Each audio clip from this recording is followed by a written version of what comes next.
Aphasia is a communication disability.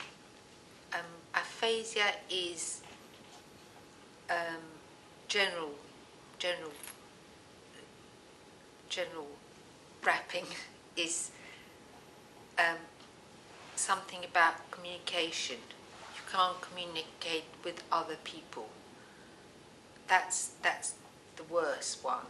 And then obviously we have different, different, how bad it is, how quite good it is, from there to there, and we're talking about, reading or writing or talking, or sometimes numbers. You're terribly confused about numbers, and how to say letters and numbers, how to pronounce or not pronounce. It's like what it is. You think there, and something goes wrong here. You can't express yourself, basically, reading or writing or whatever. You can't do it. That's what aphasia is, yeah. Aphasia is speech and language loss. Yes.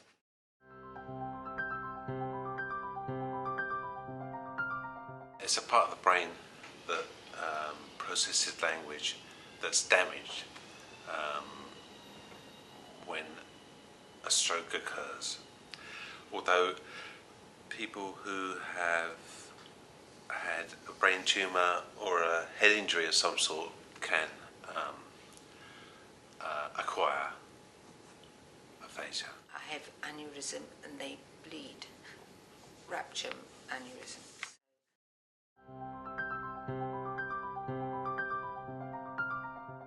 When I woke up the morning I had the stroke, I didn't know I had aphasia. I didn't know what was happening. Then I managed to get to a phone, and then when I tried to talk just to a friend of mine to say I can't stand up, nothing came out, just those kind of sounds. That was aphasia. So initially I couldn't say a word, couldn't say one single word for quite a few days, maybe a week or so, before then I said a few yeses and nos, and they were all back to front. I have aneurysm when I brush my teeth, and something goes a bit wrong. I know it's not good, because a bell ringing in my head, and I thought, this is no good. They never told me I have a stroke for me, and my husband didn't know actually, because they only talk about aneurysm, and I have to wait 10 days before the operation. But they say I have to lie down all the time, and 2 days in hospital I lost my ability to speak. Before I was fine, both my hands, everything was fine, and one morning I woke up and I can't speak, I can't, like that. And funny enough, I think they gave me loads of happy pills, because I didn't know, I didn't say, oh my God, nothing. And the only thing, lots of people come to see me in hospital, or my friends, relatives, whatever, all the time. And, I found out much later, they think maybe I die, in the operation. So and I thought, oh, I've got so many friends. Anyway, and, I was happy inside, i.e., for me, life only involved hospital, never outside. I seen one or two, I have 2 children, primary age, and they come to see me sometimes, not my husband sometimes or not. After the operation, I think happy pills as well. And then and I have physiotherapist slowly to walk, and it's really fast. I can walk quite quickly, and language not good, obviously. And then I went to another hospital, and this was really horrible because they want to get out of the surgery ward. They need me, so transferred to another hospital near me, and it's horrible. I have mixed ward, and all the people, like general people, nothing to do with nothing. And I have lots of therapy and lots of walking therapy as well. Was a lawyer in the Treasury Solicitors Department, Financial Services and Markets Bill, yeah.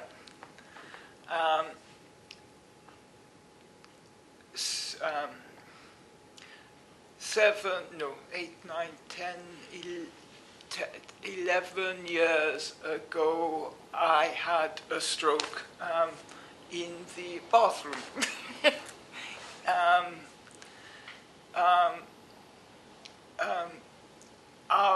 In and out of consciousness. Yeah.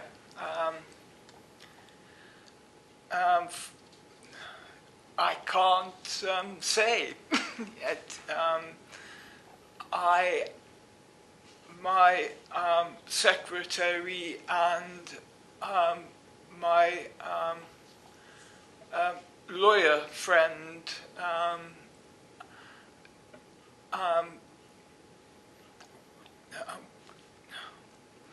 8, 9, 10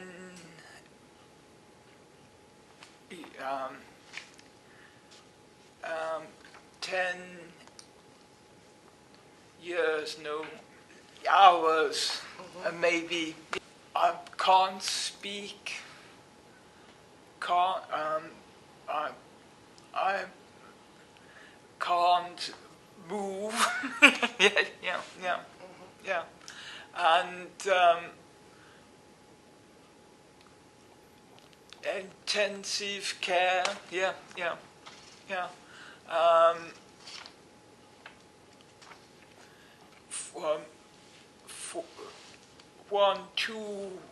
2 weeks of intensive care. Yes, yeah. My name is Sharon Smith. I had my stroke 22 years ago. I have 3 sons and 1 daughter. I was 7 months pregnant at the time, and she's 22 now. It was very, very hard because I didn't know I had aphasia. I had a stroke. No one told me. Well, if they did, I don't remember being told. It's so being stupid. That's what I felt like. That I woke up one morning and my brain had gone, and no explanation. It was very, very hard for my family because they didn't know. I had to learn how to walk, talk, how to feed myself. My sons were very, very young. My youngest was only 5, and he didn't understand it at all.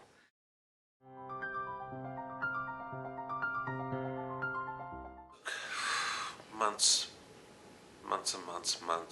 before I got some sort of flow to my speech, and now it's pretty good. I'm very, very happy, but it's not 100%, but I'm not complaining about that. I'd say it's about 95, 96.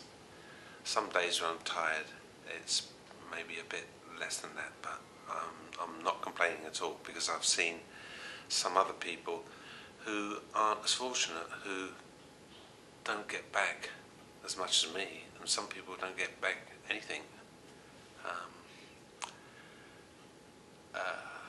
So I'm well aware I'm a very lucky person, and I'm probably the exception rather than the rule.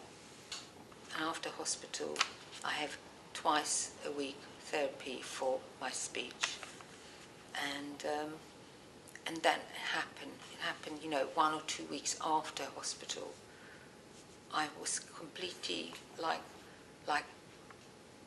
this is real world. I'm in the real world, and I mean, it's terrible. It's horrible. I mean, they transferred home after hospital, and they asked me only question about yes or no, like how many steps you get to walk the bedroom. Nothing about anything else. Nothing emotion. Nothing. They think you'll live your father, your husband, and your children, your au pair girl, and that hospital was so awful that I want to get out as quick as you can. And everything I say, yes, quick, And hospital 2 weeks' time after that is completely, I would hit the wall, the floor, And obviously my family, my relatives, not my family really, they think, you're fine. But they didn't think about other things, because for me, when I hit the ground, it means it's over. My life is over, because my children don't ask you to do this and this. My work is over, and all the things I do before, my work and then other things like, what's it called when you go to governor? I was governor of the school, I was member of a party, loads of things. I can't do anything, and I thought, this is it. Luckily, my therapist, my language therapist, noticed that I was crying all the time. I went to her, and then I cried, and luckily he got contact for Harry here. Connect. And then he said, go to Harry, and him and another woman who was counselling us here as well. They just lifted me out of suicide. And it's just fantastic. And then slowly you think how to cope. Being a family, and my husband being quite a strong-willed person, he protected it in the home, but over the years it became that I didn't develop. I didn't get any further than that because of the protection of the family. I never see anybody else with the same problem because I was in the family group. So as my daughter grew, 3 or 4, she could read and write because I taught her my level. But when she got to school, she left me because she became better at it. So I got left behind. But without her, it brought me up to a certain level, and that was it. And then 6 years ago, I met Connect, that's when my life started growing then. It's a long time, but lucky enough I have a bad memory, so I can't keep going back on the past. That's a long time to be in a box in the house. But coming out, I've developed my speech is better. My confidence is 100%. I know I can go outside on my own without having to worry. But I still have problems, but I don't work well on them. I know tomorrow might be a bad day, but the next day will be okay. I've learnt how to do that now with the help of others, where before I used to lock myself in. I was a fake. I was very good at it. I used to sit there and smile and say, oh, Mum's fine. Yeah, oh, yes, I'm wonderful. But I wasn't. I was suffering from depression. I know now what the problems I had. I didn't know I had them until I come to Connect. So I wish I'd had it before, because I wouldn't have been in the problems that I've got now. I know, I've still got some of those problems. It was hard for my husband, because he couldn't let go once I started coming here. He felt as if he'd lost part of me. But I don't think so. I think I've got better. And the healing and that I still have that, needing that healing problem. But it's easier for me now. I explain to people more than I've ever done in those 15 years where I was indoors. I never explained about anything. And my family, sometimes I get annoyed because they seem to forget. They don't see any difference in me, maybe because they were very young. And I say to them, oh, yeah, but I have a problem. You don't have any problems. There's nothing wrong with you. You know, that sort of thing. And sometimes I think, oh, I'm great. And then I have a bad day. And then I think, oh, and I get upset because I can't talk and I can't remember. And they just say, oh, yeah, that's just a bad day. And that's how I see it as now. It's just a bad day. Tomorrow will be fine.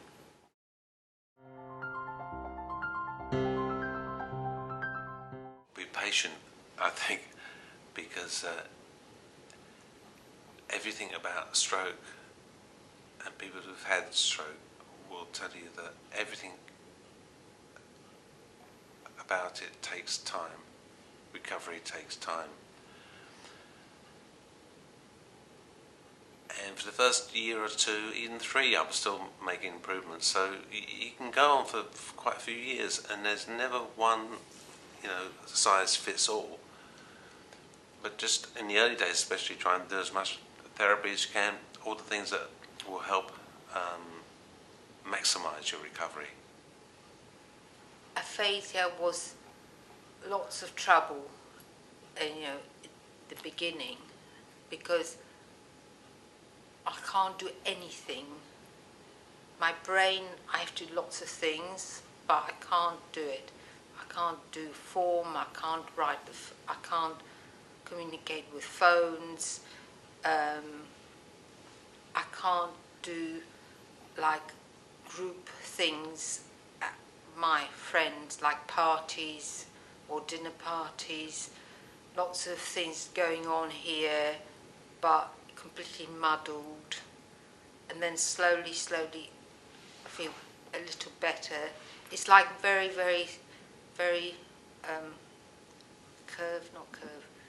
go down, up and up, slowly to talking and reading. But sometimes something left out completely because I can't write even now, but because I can talk, I can do, my computer knows what I say and written, and I can read. I mean, I'm lucky. Lots of people haven't got that thing. Got home. When I got home, I saw my husband would take me to the hospital once a week. And when the doctor said to my husband once, I always remember, he said, this is as limit as Sharon will ever be. She will never be any better than this. And I felt awful because he didn't even look at me.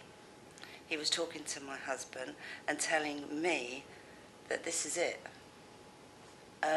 Wheelchair, no speech, dribble, everything. And he's so wrong. He was so wrong. Sometimes I feel like I'm going to go and see him and say, look at me now, because that attitude never helped me at all. It proved that everybody has a different speed to repair. A little pit, and You go, and go all the way. I am a little bit. I can get a little bit. Well, I haven't got no, but I had just a bit, all that. So things are gradually improving over those. Yes, but like, it's like a little bit.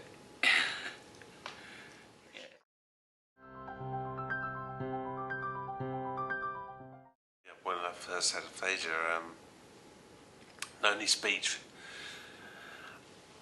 Basically, I couldn't read or write. I couldn't walk, but that was a stroke.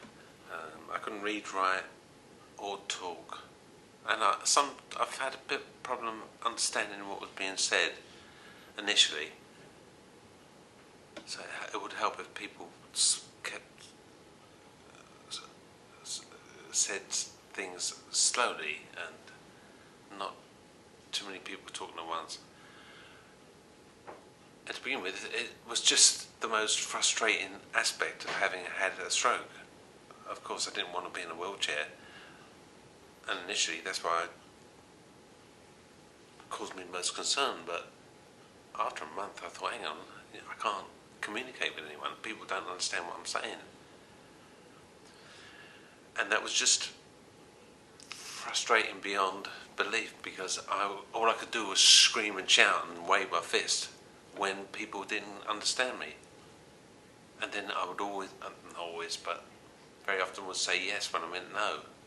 And just a little thing like that would send, like, I'd be hungry and somebody would say, "Are you ready for your dinner?" And I would say no. And they would say, "So you're not hungry?" And I'd say no. All I could say was no. And then I'd think to myself, why can't I say yes? Because that's why my stomach's rumbling. And then, would I like a cup of tea? No. Although really, I would love a cup of tea.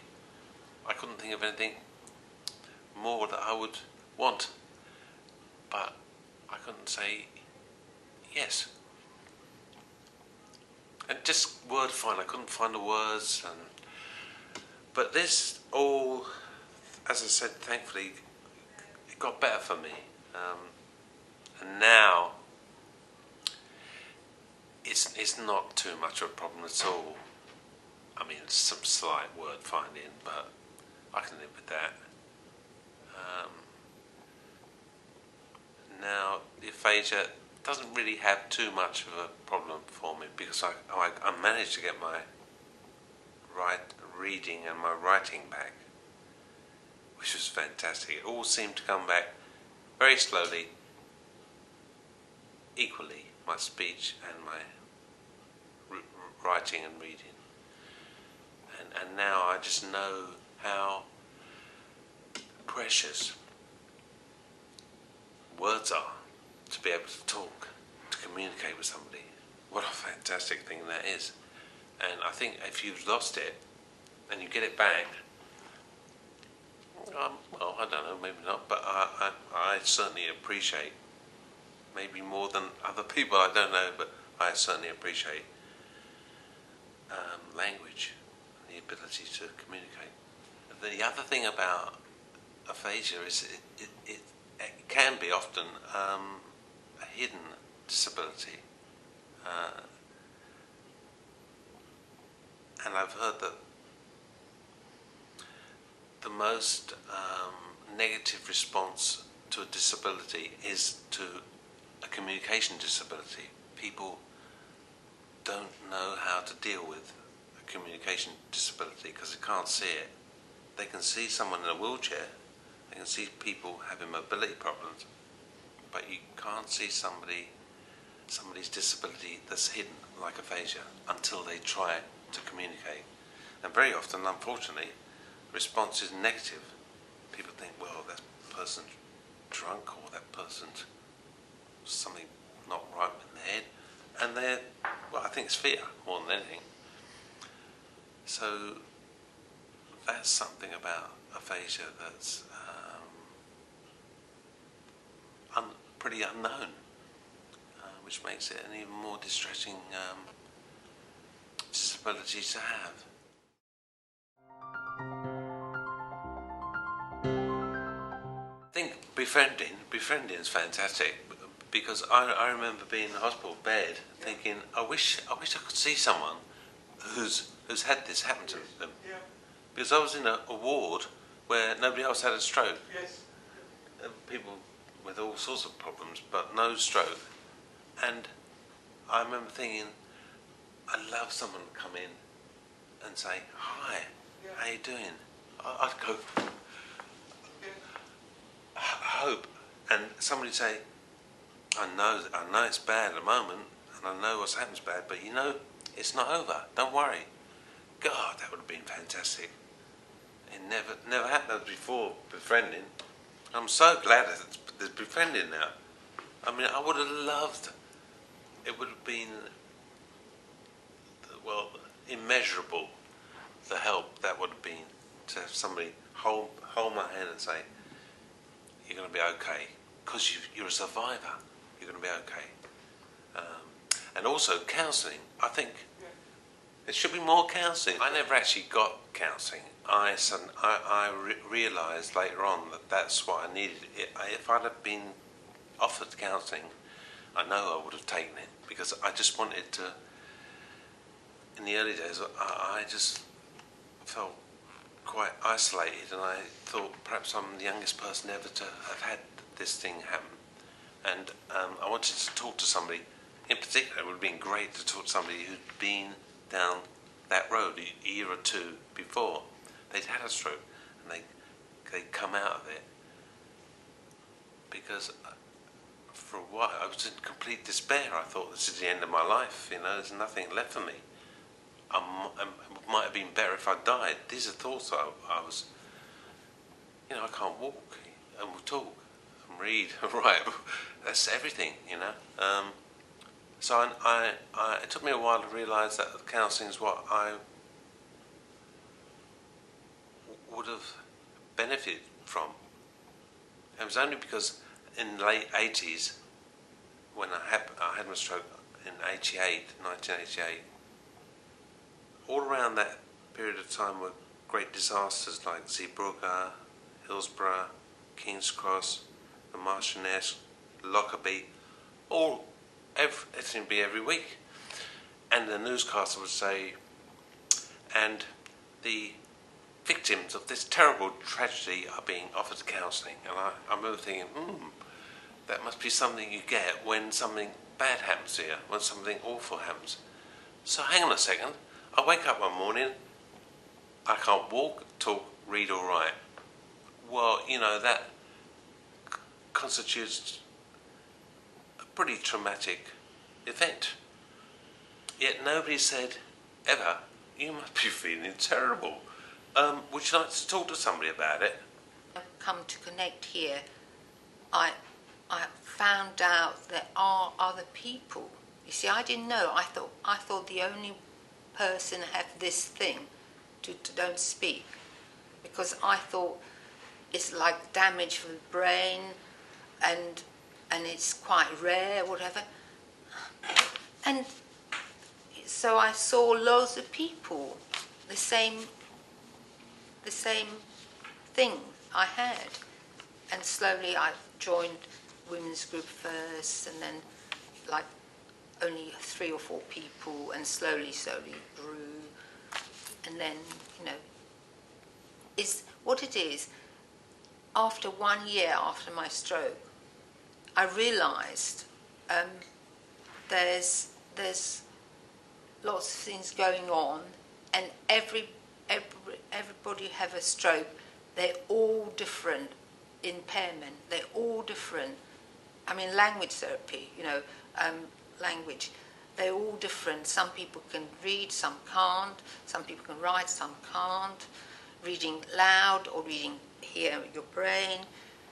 But I know the thing I really learn a lot is coming here and then join peer groups. It means that your therapy is come both ways, you know.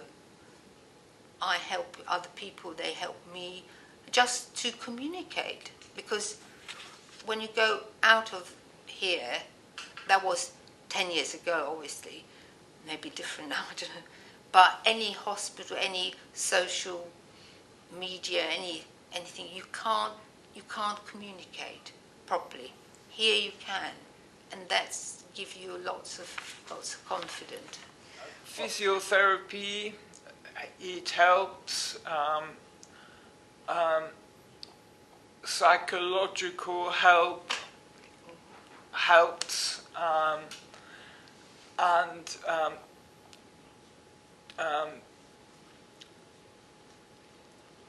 speech and language helps, yeah, and domestic help. Yes, psychological help. It's in adjustment. Yes, it's before the stroke. It's active. After the stroke, it's devastating, and psychological help is slowly repair. When I first came to Connect, I started going into small groups, one-on-one, then 3, then 4. So it became bigger groups, and I started to get confidence in that I'm not a different person. I am still the same person. I'm just can't do as quicker as I used to be, and I realised that. And then I started thinking I needed to do more. So I started getting into befriending. I now do the hospitals, and I meet people who like how I was, and I wish this is what I should have had, and I know that. And when I see these people now, and because they think they're the only person in the world, and I mean, it's so comforting to know that after I come out of this hospital, I can be better. And when they're first in it and they see someone who's had the same problems, they think, this is not that, it's not that bad. It's not the end of the world, which is important.